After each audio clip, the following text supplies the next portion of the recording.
Okay, folks, so we've had a request to do the new machines that we've purchased at Flackwell Heath with Turf Tonics, and we're just going to run through those machines, what they do. We're going to try and keep it light-hearted and easy because they are very complex, very technical machines, Cole. Yeah. They're not the kind of thing you go and buy at B&Q, are they? No, they're very precision bits of kit for doing different areas of the golf course. It's great investment from the golf club, much needed. The old kit was past its best days, like shall we say, and it's a great investment, and one that, if I think you seen the training video yesterday, we were training all the lads up because we want to make sure we look after this.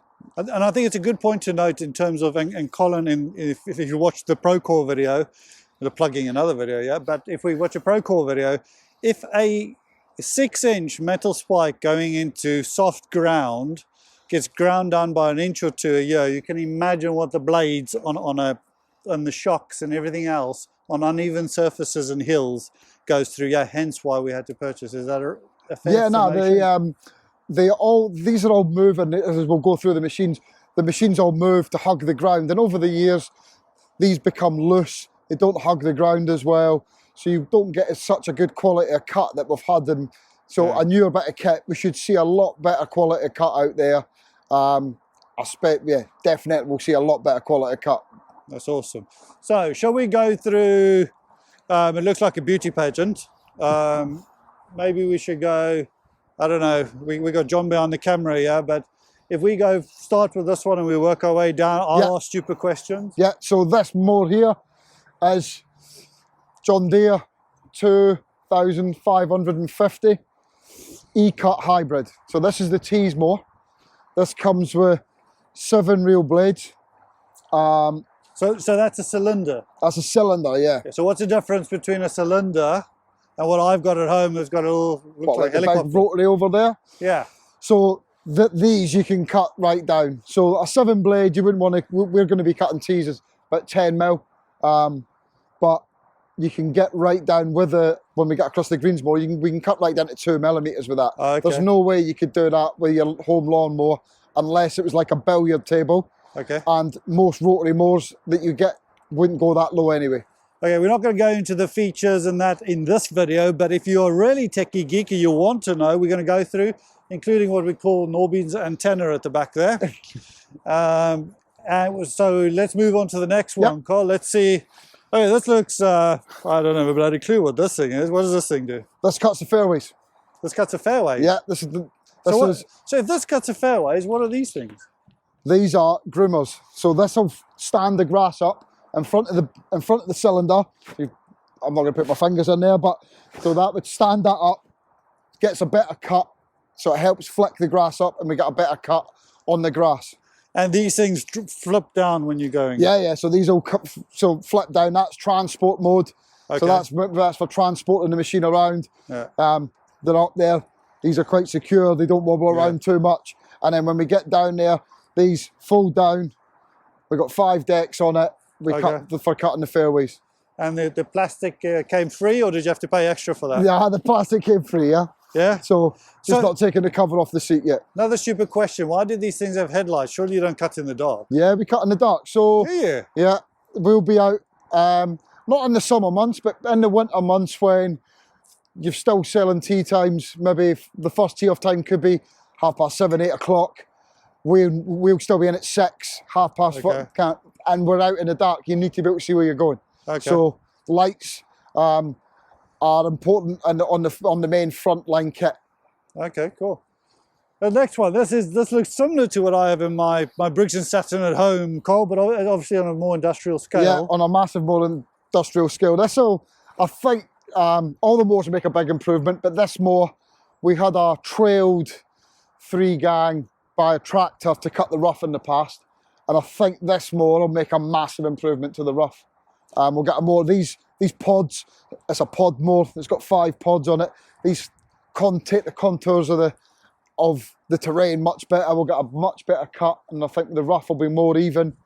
So to ask a stupid question, Colt, if it's got 2 at the back, 3 at the front, aren't you just cutting the same grass? No, because they're offset. Okay. So if I had these units down, if you see there'll be a gap on the front. Yeah. So the back ones pick up the gap, so they're offset. Okay.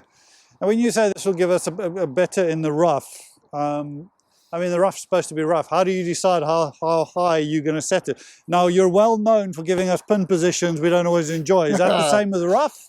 Yeah. Because down to 7... It's not meant to be easy, is it? It's not meant to be easy. We want it to be fair. We don't want it to be too penal. But we also want to create a good definition between the different areas of the golf course. So the heights are cut.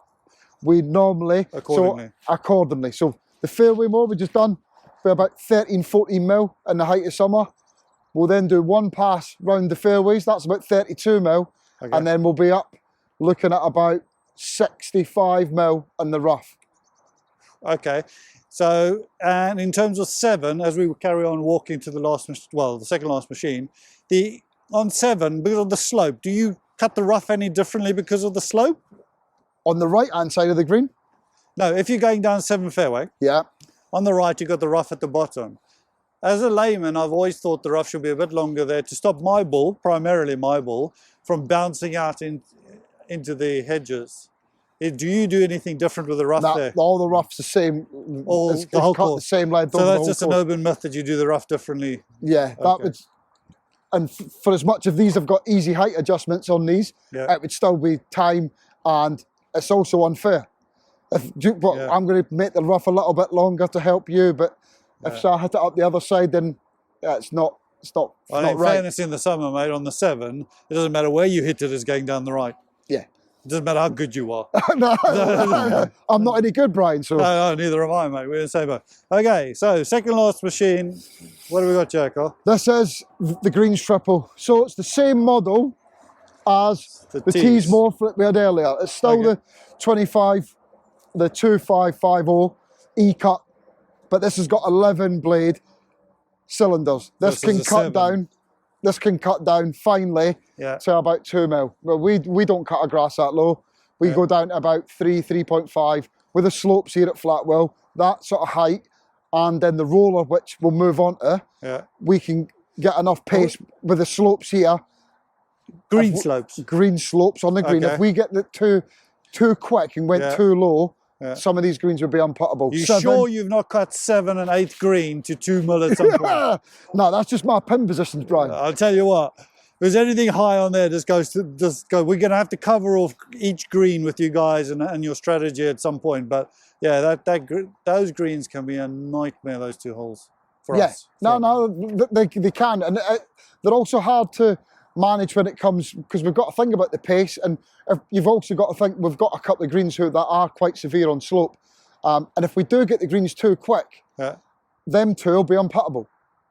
But there's other subtle slopes on other greens that maybe not everybody would realise that we've got to think about the pace and cut and height, but we can increase the pace without going too low by carefully moving on to the next machine, which looks like I don't know what it looks like, but it looks like it's a trailer. So it can look a lot, but that's how we move it around the golf course. So it's a new bit of kit for Flackwell. We've not had a greens roller before. So the yellow bar is literally a means of towing it around the golf course. So we'd hook that onto the back of a buggy with a ball hitch. We tow it round, we get to the side of the green, we unhitch it, we move the yellow bar up and above the seat, down onto the rollers. So that cantilevers and it pushes the rollers down. Yeah. And the rollers, literally, why would you roll a green? You can put pace into the green without having to cut as low and stress in the grass plant. So we can by a single roll, you could probably put about a foot of pace onto the green. So we chat about stump meter readings, and we could probably put an extra foot of pace onto the green without lowering the cutting heights too much. Okay, and you like a stump meter around 14, 15 though, yeah? No, not round here. That'd be unplayable, even for the best of putters like myself. But but literally, we aim, if we get them between 10 and 10.5 round here, that is a pace that is quick enough and playable for everyone.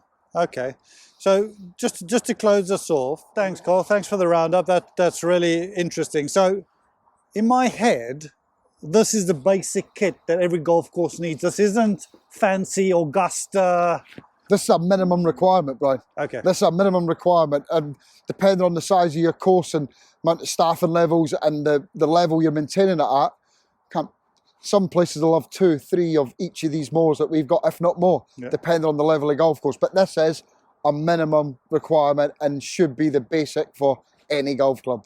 How long do these things last? Are we going to have to buy another one of these at the end of the year, a whole set? No, you should. What you normally try and do with these sort of kit is you want to try and plan to phase them out. 5 years is a good number. They've had a hard lot of work. We've got a lot of slope round here, uneven ground like you mentioned before. So you want to try and look to replace machines 5 to 10 years, depending on the machine. It's all different. Different machines still last different lengths of time, but you've got to have a plan in place moving forward. What you don't want to do is what we've had in the situation we've been here at the minute. We had kit that had been neglected for a long time and no investment had been put in, and we've had to go out and get all this at one time. If you plan if you phase it to plan to phase these machines out and phase new machines in, then it's not so much of a big outlay all at once. So how old were the machines that we got rid of? What was the oldest machine we had? The fairway mower, I think, was 11 years old. Okay, so it's more than 100% out of date. Yeah. Okay, that says a lot. So my personal opinion is, I love the community. I love the golf course sells itself. So, and this is Brian's opinion. It's not the club's opinion. Colin's opinion. Teftonic's opinion is getting the course to be perfect is what this is. It's a golf course. So this is a good investment. Buying a new clubhouse or hiring someone in there is less of an investment for me personally as a member. And I just think this is the core of a golf course. This is what we do. The golf course is the #1 attraction, asset at any golf club. Absolutely. If that's not right, and all this kit and investment from the club is going to help get that up. Anyway, folks, Colin, thank you very much. Thank you for doing the run through. For those that are tech geeky, we're going to do a Teftonic's video on these individual machines and go through the technical detail. Try and relate it to what you do at home to make it a little bit more interesting. And we'll do that in the coming weeks, Colin, when we've got a little bit of time, bit of sunshine. But thank you very much. If you guys, please subscribe, like, share. This is about educating the members. It's about educating everybody out there so that people can see. So thanks, Cole. No, I hope that's been informative for everyone.